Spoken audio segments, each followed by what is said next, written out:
The number one team in the country goes down and conference play begins across the country. Cascade Hoops Talk starts right now.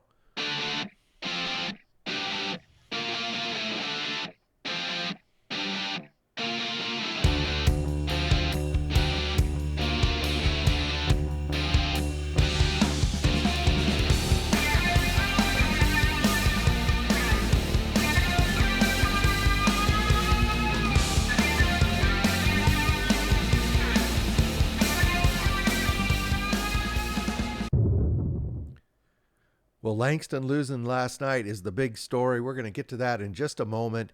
Anybody who listens to me knows that the most exciting part of the season for me is when conference play starts around the country. We had Sooner Conference, Southern States, and the HBCU all in full action last night.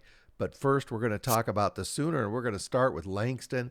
They go to Wayland Baptist. They get beat 71-63. So in the win for Wayland Baptist, Bryce Monroe, he had 22 points, 4 rebounds. Mario McKinney, 19 points, 5 rebounds. You know, you can look at this loss a couple of ways. You know, Wayland Baptist is the team that got them last year. But the other side of the coin is, you know, Wayland Baptist was 0-3 coming into this. And, you know, so I don't know. It looks like a bad loss, honestly. And, you know, Langston's going to have to regroup. They play Oklahoma Panhandle on Saturday, and you know, they're going to sense some blood in the water. They're going to come. Coach Wright has got his work cut out for him. They're, you know, you number one in the country, and you got that big bullseye on your back. And you know, congratulations to Wayland Baptist. They hadn't won a game yet coming into this, but they put it together last night, and they did it at home. And if you're a fan of that program, you are very, very excited, and you have every right to be. So Langston is 3-1, and they play again at Oklahoma Panhandle on Saturday. Let's stick with the Sooner. Oklahoma City University finally got into the top 25. We said that the other day.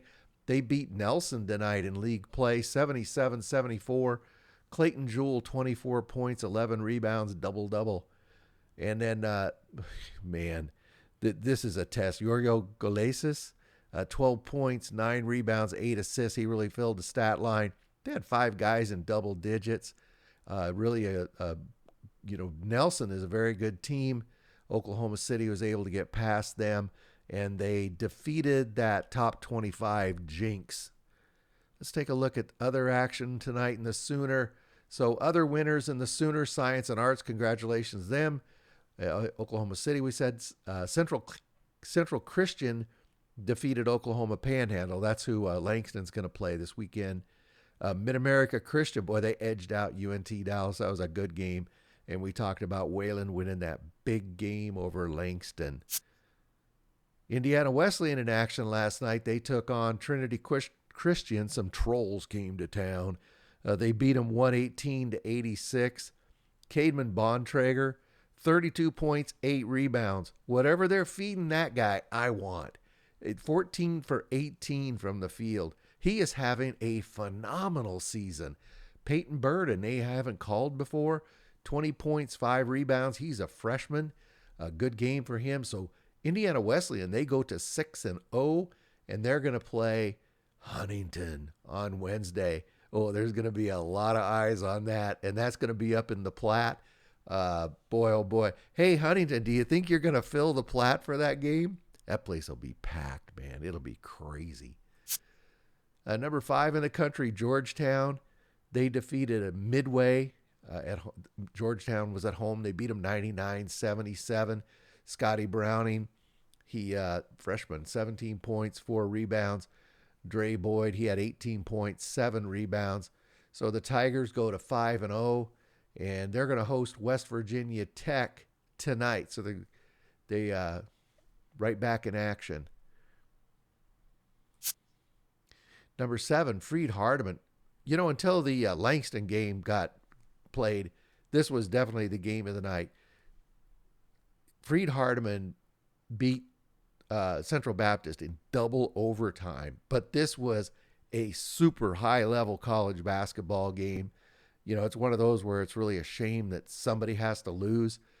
But Freed Hardeman hung on at the end. They were able to make their free throws and they won the game. They go to 5-1.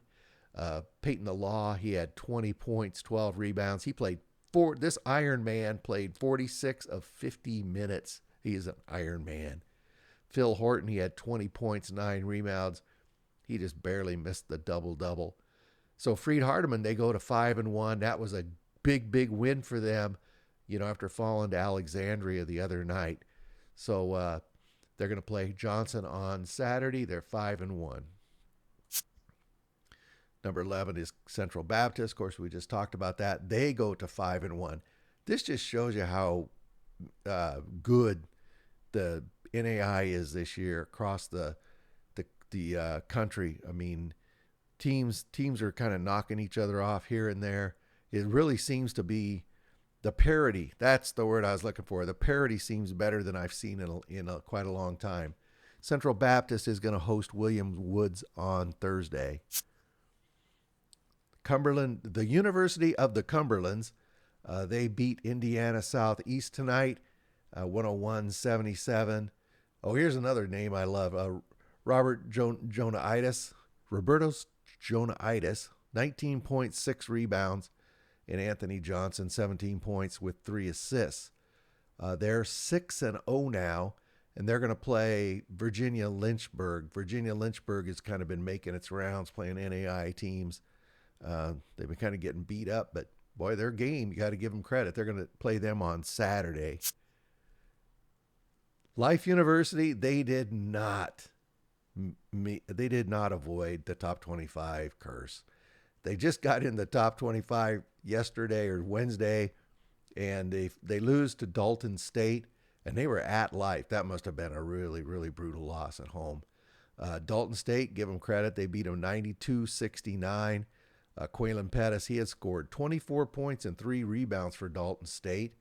So Life, they go to 5-1, and that's not right. They're going to play University of Mobile on Saturday. Pay no attention to this up here.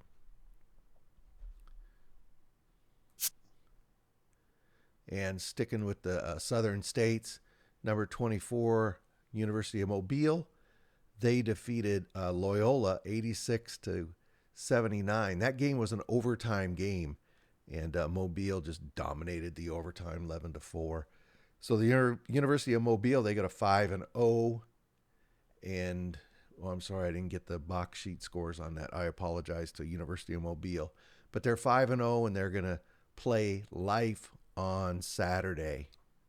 So taking a look at the Southern States, see full conference action. Man, I love that. Bruton Parker beat Point. Dalton State, we just said, beat Life. Middle Georgia State beat Abraham Baldwin Egg. I think they got to be new to the conference. That was an overtime game, as was the Mobile Loyola game. William Carey beat Blue Mountain Christian. That was a good game, back and forth. William Carey had the lead, but Blue Mountain just wouldn't go away. And Faulkner defeated Tennessee Southern tonight.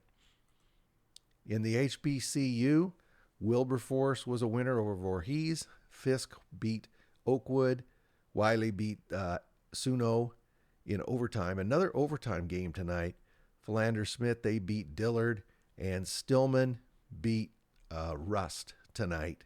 So full action in the HBCU as well. Before we end tonight, I want to go through a few milestones and news. So Taylor Jarvis, he's the head men's basketball coach at Missouri Baptist. He won his first game as the coach there when they beat, Culver Stockton on Wednesday. Congratulations to Taylor Jarvis. You're going to have a great career. I mean, the stumble out of the block, it's been a little tough, but you're going to get there. And congratulations on that first win at Missouri Baptist. I like this. I saw this on X. Gabe Newhoff set a Spring Arbor record for highest percent shooting in a game. I've never seen this in a record book with at least 5 attempts. So he went 8 for 8 against Lawrence Tech. He doesn't really shoot from very far out. But, I mean, 8 for 8 is 8 for 8. So congratulations to him. He is a great, great basketball player. He really makes Spring Arbor go. So any congratulations to Gabe Newhoff. Bryce Kopic seems like he's been around. It seems like he was just a freshman not very long ago. But the senior out of Dort, he's a product of West Sioux High School. He joins the 2,000-point club for the Dort Defenders. Congratulations, Bryce. That is a huge accomplishment. And then, hey, speaking of Langston, everybody remembers Anthony Roy from last year. He went to University of Green Bay, and he's been turning a few heads. This was all over Twitter today. The other day, he chalked up 35 points, 8 rebounds, 2 assists. So he's doing very, very well at that level. He probably will be another guy that we see move from the NAI and end up in some kind of basketball where they pay at the end of the month. So those are my news and notes. I'm headed to Klamath Falls down to Oregon Tech. I plan on today getting a few minutes with Coach Jeff Rutter, Arizona Christian. I'm hoping to get with Matt Zozell as well, Southern Oregon. I'm going to cover all those games. Going to be some great, great games at Danny Miles Court. A great place to watch basketball. Watch the X for that. And then on Monday morning, I'll catch you up on all the weekend action. Hey, get out and watch some NAIA basketball this weekend. It is truly, honestly, the best entertainment value in America. Take your family. They're going to enjoy it. It's less than going to a movie, and your children will actually see people interacting. Just imagine that. Get to an NAIA game and enjoy yourself. This is Billy D. Thank you. Thank you very much for supporting our podcast. Please like and subscribe. Get out to your local NAIA school because NAIA basketball is the best entertainment value in America.